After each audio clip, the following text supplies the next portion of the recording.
playlist that they give us, we get to choose what to do first instead of having to like go along in order, do this and this and this. We can choose. And when we're doing like group work, well, not really group work. It's like station.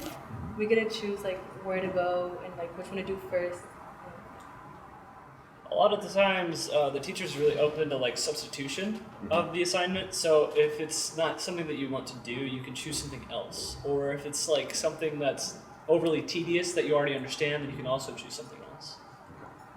I know there's certain projects that we've had that you can choose like what type you want as your project. Like you get like options, like you can do which of these, like whichever fits your criteria the most.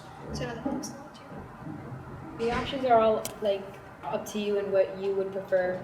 Personally, for me, I choose to do most of my work online. That way, I know for a fact I won't lose it, because I got a lot of paperwork. Yeah. But yeah, and then everything else is like totally up to you, and it's all dependent on what fits you most.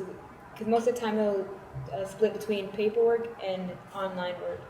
And when they do that, it's easier to keep up with everything that you have, especially considering the fact that you still do have other classes, and this helps you keep up with one class a lot better. And you guys sort of touched on this, but how do you know what you need to work on in class each day? Our teachers just give us a playlist most of the time and tell us exactly what we need to complete by a certain date. Most of the times they would do that, and then we can choose what we want to do first, or what would be easier for us to accomplish first, and then like get to this part. So it's basically just more freedom to do what we can, and then everything that we need to get done first, and then do whatever we need. I know that our teacher, Ms. Wilson, at the beginning of class will usually talk to us and what we need to do and stuff. But most of the times, like in case you weren't there, if you forgot, he puts it on Canvas.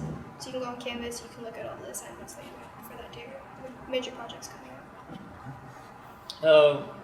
I usually just, whatever I feel like the fields that I'm lacking in, I like to touch up on those subjects, whether it's been a long time since I've studied it or I haven't studied it at all.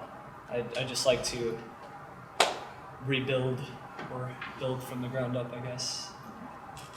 Work, like she said, is divided between like paperwork and online work. And if it's online on Canvas, it tells you what to do exactly, the steps and everything. And if it's like paperwork, you can just look up on the board and it'll be there. Okay. Well, in our class, we have a folder, and like it shows your grades. And if it's not above like an 80, then that means you have to work on it. Okay. Thank you.